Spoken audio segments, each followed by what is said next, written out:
Hi, everyone, and welcome to the Dance Teacher Pep Talk. I am your host, Amanda, and I am so glad you are here. This is a space for dance teachers and anyone interested in teaching dance who is looking for motivation and fresh ideas. As teachers, we spend our days motivating and giving pep talks to our students, and now this podcast is a pep talk just for you. We hope that it helps to ignite new ideas and even work through some deep dance related thoughts before you head into the studio. Thank you for your support, and now let's get into today's episode. Hi, everybody. Thank you so much for tuning in to today's episode. I am so excited to share my thoughts on today's episode because I just turned 35. And so today's episode is going to be about things I have learned and noticed at this point in my life, having turned 35. And I know that that is not old in any means, but I do feel that this episode, whether you're a dance teacher or not, or you're interested in being a dance teacher someday, I think that this episode is going to have so many really important life lessons in it. And like I said, it could be related to dance or it could just be related to life, but it's something that I feel is so important because I think it's so easy as we go in our day-to-day to just go through the motions and to really allow things to kind of affect us in different ways. And today's episode, I really share about so many notices I've had that have helped me to become more confident in myself as a person and to just feel more true to myself, to understand and know how to always remain true to who I am. And I think that is something that we all need and something that we can always be reminded of. So I picked 7 notices at age 35 because if I did 35 lessons, we would literally be here for days. So I love the number 7. It's an easy one, and I feel like I have really 7 great concise thoughts about notices and lessons that I've learned at this point as a dance teacher at age 35. So let's get into them. So number 1. You only get one body. Now, this is so important to instill as well in our dancers, no matter what age they are, because I think it's really easy for us to, at times in our life, especially as young children, to feel invincible. You know, just like trying all these things, doing all these things, and sometimes just really not thinking about the process that goes behind it.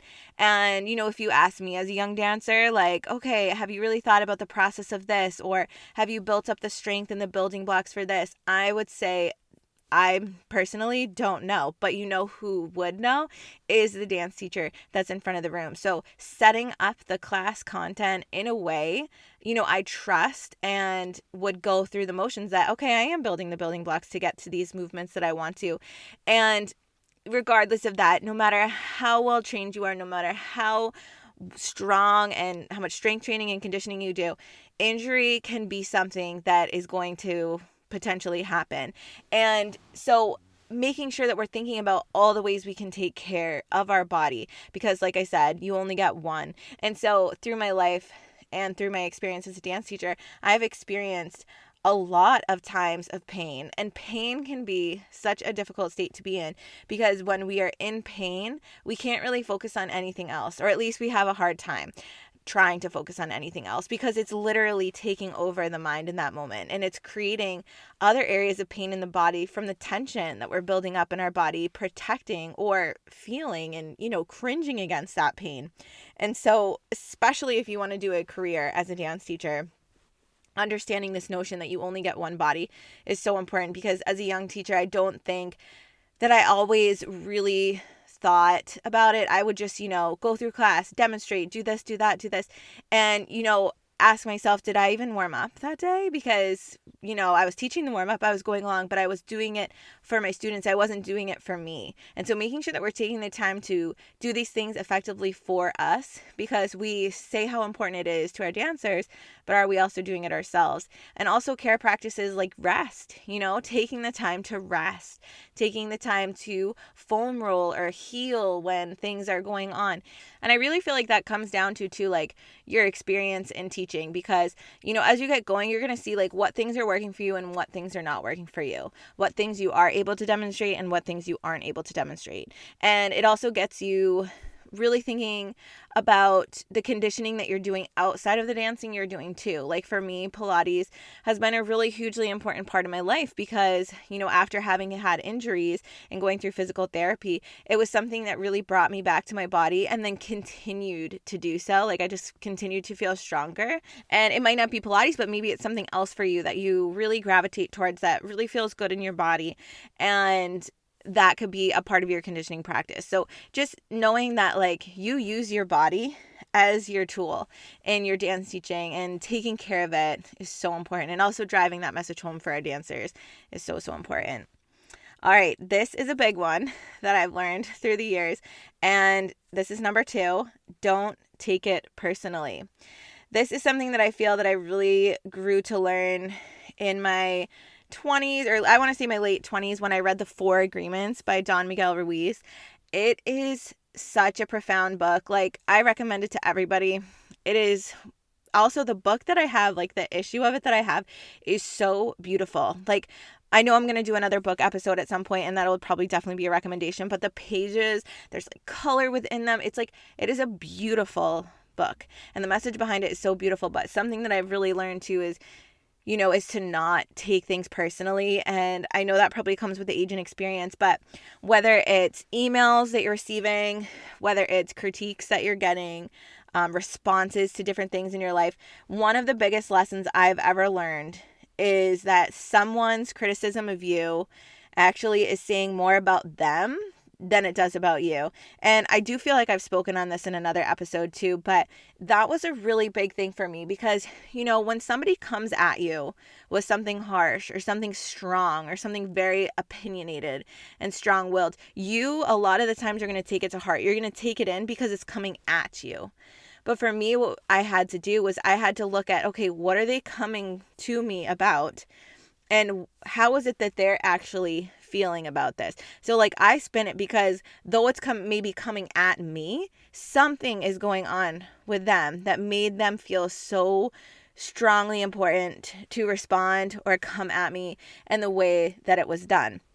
And so if you can take anything that comes your way in that means, it can really help you to set the tone, because it's not somebody coming at you to tell you like what a bad job you're doing or like how this was not good enough. And, I'm trying to think of other instances, but I think you get the idea. And so what made that person feel that it was their role and their job to say that to you? And just going into that, because it really then kind of clears your mind slightly in a way that, it is not about you. It is really about that person. And could there be elements of truth in these criticisms and responses? Absolutely. And I'm going to get to that in just a second. But it's sometimes the delivery is what is so difficult. And sometimes you have to sit with that and sit with what's going on. And like I said, not take it personally. And so what I was mentioning too, like if something is triggering to you within it, a lot of times it's because you see a part of yourself in that situation, or you see a truth in that situation. And it can totally be bothersome. So if something happens, what I like to do is, I like to take a break and a pause, sometimes set it aside, feel whatever feelings you have, because that is valid too. But I like to dive into it and look at it in like an analytical way. And I know that's kind of like weird probably, but when you're looking into an analytical way, you can really start to see different sides. You can really start to see what's going on. And it kind of in the end shows me, what is bothering me and what is it that I need to work on to be able to get through that situation. And, always responding calmly and with kindness. I don't think it's going to solve a problem faster if you go at it just as hard as the person that came back. Being professional, being calm, being kind, and you love dance. You love dance so much, it's your heart and soul. So understanding that you are doing what you were meant to do, and it is a really big part of who you are, and just staying so authentic in that truth and just responding from your heart with kindness and calmness, I think can go such a long way. And, obviously there are instances that can get really, really heated. I'm not going to go deep into those and stuff. But if it were to ever happen, just taking that time and reminding yourself to not take it personally. So I know that's a hard one, but really has been hugely a big life lesson for myself. All right, next up, number 3. This is actually a quote that I love. I've heard it many times in my creative journey, and it's one that totally sticks with me to the point where like I can say it by like verbatim, and that is, comparison is the thief of all joy, and that was said by Theodore Roosevelt. I love this one. As a creative, as a human being, this is such an important quote to have. And I think about the years that I have spent comparing, and I still fall into the trap, so I'm not like saying that it's over, but the years of comparison that I really, really felt, especially as a younger teacher, or younger choreographer, there were so many instances, not even just dance wise, but like my life, body wise, and more. So many times, and everybody will always say, there's only one you, and no one's work is going to be like yours because there's only one you. And I think that is such an important notion to know too. But I think comparing can get really difficult because you're going to see, especially this is big with like the competitive scene. So like if you're in the competition world and like you feel like your piece was really, really done well and like really beautifully done, and then somebody else's like also was done really beautifully, but like they score better than yours or whatever it is, you can start to like get into your head about those things. But then, just like at the students, at the end of the day, it comes down to somebody's opinion. So you might like that painting, but I don't like it. I like the other one. And looking at the dance in that way and not comparing the two, knowing that they both are such beautiful additions to the world of dance and whatever it is that you're showing or showcasing, and knowing even too for yourself year to year. This is another thing that I think was like really big for me is, how am I ever going to top last year? Or how am I ever going to come up with an idea better than that one? And you can really get stuck in your head comparing and stuff. But the thing is, you're never going to find your next creative work if you're going to be thinking in that way, because you're going to be then thinking from this pressured situation where you feel like you have to put something out that is better than before. So stop comparing and just take it in the notion of like, what can I offer this year?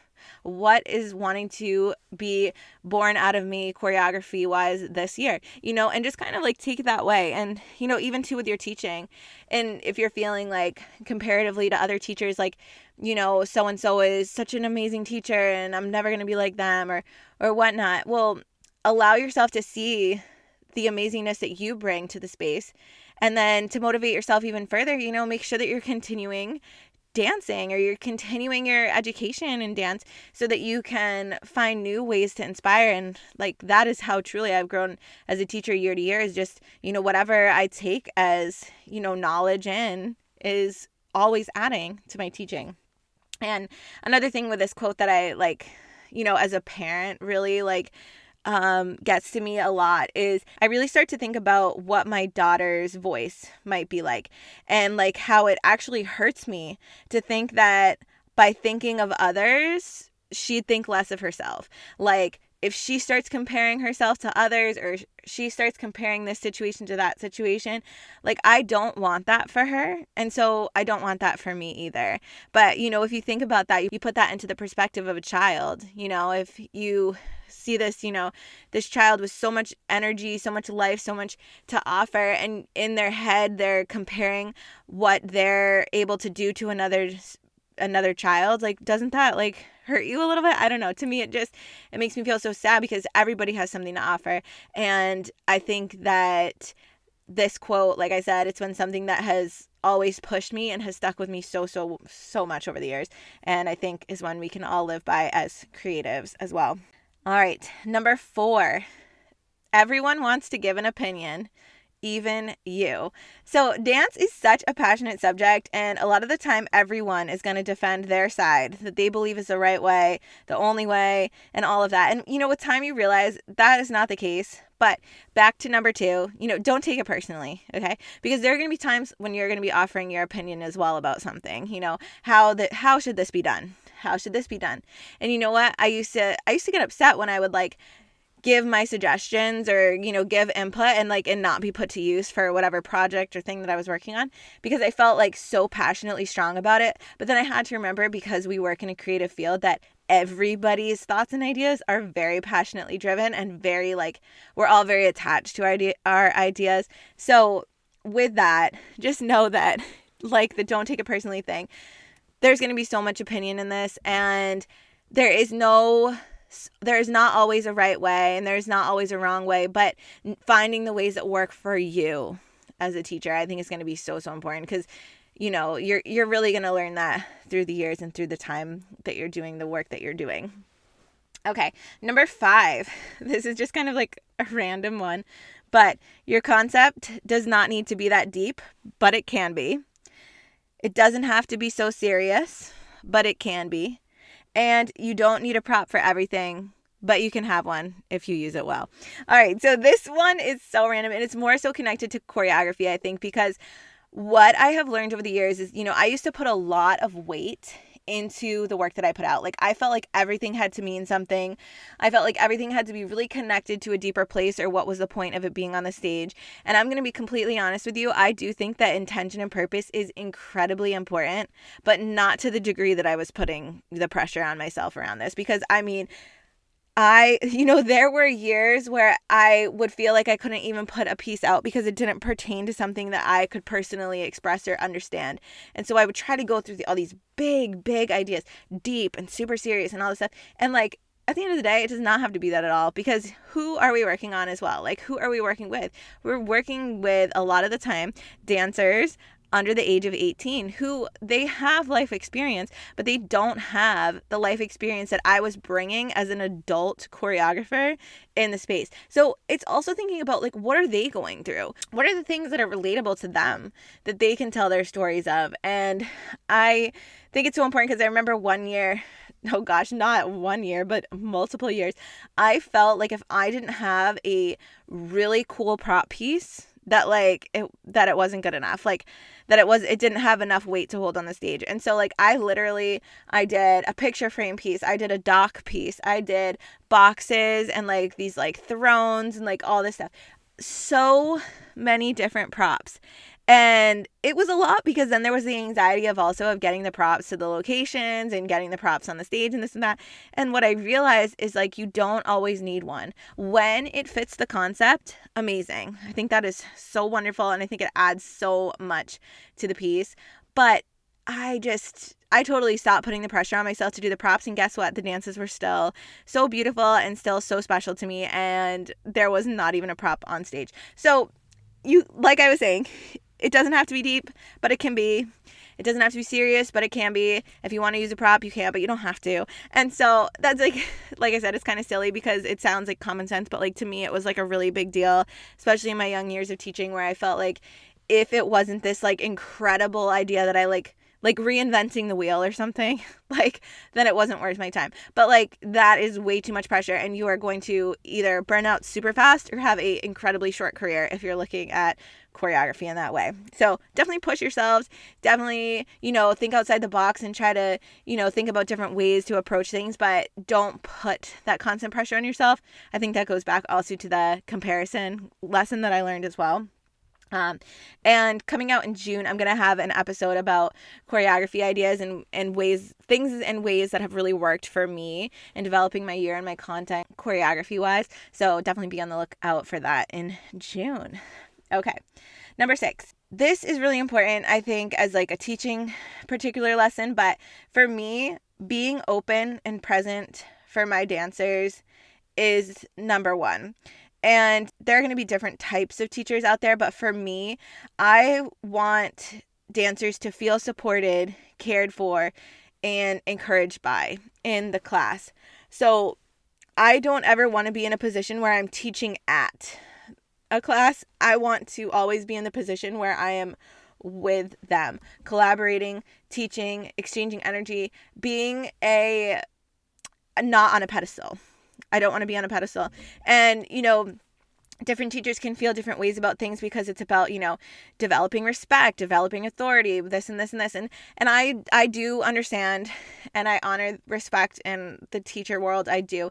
But I think that you can have respect and you can be an authority figure even when you're down and connected at the space that they're all in. And so for me, like I said too, I don't want to teach at classes. So what is more important to me is the presence that I bring to each class and each day and each situation as a current moment than it is for me to be really attached to my plan.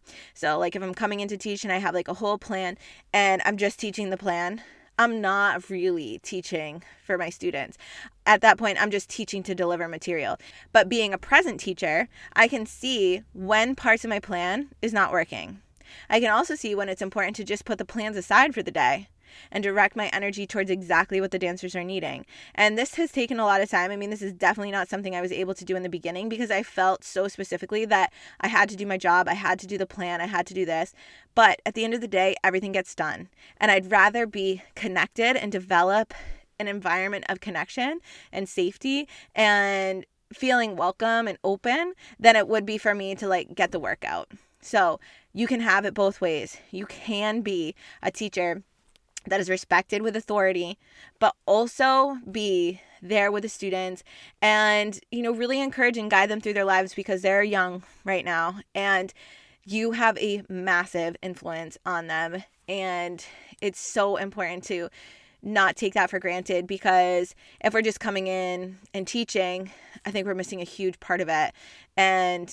But we can do so much within our teaching is what I'm saying too. I'm not saying like you come in and you have a sit down every single day and it takes up 30 minutes of your class. I'm just saying like the way that you enter your space, the welcoming energy, the quick 5 minutes of check-in. How are we all doing today? Like this is what we're going to do. This is the plan for the day. And then seeing and understanding like where are the feelings? Where's the energy level at right now? What do I need to do as a teacher to facilitate a better and safer and more present space for all of us involved?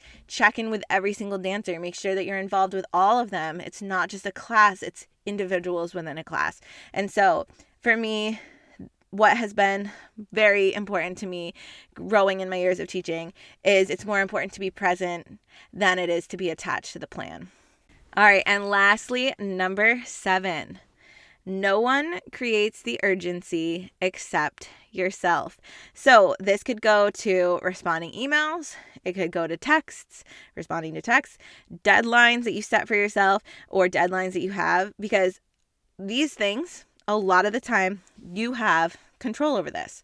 So if it's a deadline for you're trying to finish your choreography or meet a specific end time, well, if it's not coming to be what you want it to be, maybe that's a lesson for you that maybe you need to kind of timeline your choreography a little bit and make sure that you're staying on task or that you're checking in so that you don't get to the end and you're just feeling like this absolute insane rush to get everything done or something like that. When it comes to emails, I really felt this like for sure as a young teacher for a while, and even to this day I have a hard time with it. But if an email comes through, I feel like I like have to respond to it immediately. Or like if I get like a text, I feel like it has to be immediate. And I do really try to stay to like responding within a 24-hour period if possible. If it's something larger or requires more input from other colleagues and things like that, then I don't it might not be the full 24 hours. Maybe it's like 48 hours or something like that. I do try to be really prompt, but the urgency around it is created by yourself. So like if I'm out playing with my daughter and an email comes in that's like really important from a parent or like really important about something, and I feel like I have to like immediately respond, and then I start to panic, and then my daughter's saying, mom, look at this. And I'm like, wait a second, because I'm in the middle of this. Like that's really hard because here I am trying to be really present in a moment in my life. No one is telling me that I have to respond to this email right away, but I'm like, oh, you got to respond to this right now. Or a text message comes through, same thing. It could be 10 o'clock at night. If you get a text message, you can have a personal boundary that like you don't respond to texts or messages after a certain time or before a certain time in the morning. And I used to really be that way a lot. Like didn't matter what time it came through, I felt like I had to respond immediately. And it put a lot of stress on my life because like I said, I created this sense of urgency that like wasn't there. And then everything else had to stop so that I had to finish that item. So I really realized no one is sitting on my shoulder telling me this has to get done right now. The only person that was doing that was myself. So you can have prompt response time. You can have all of that without feeling the stressful urgency that you would put on yourself.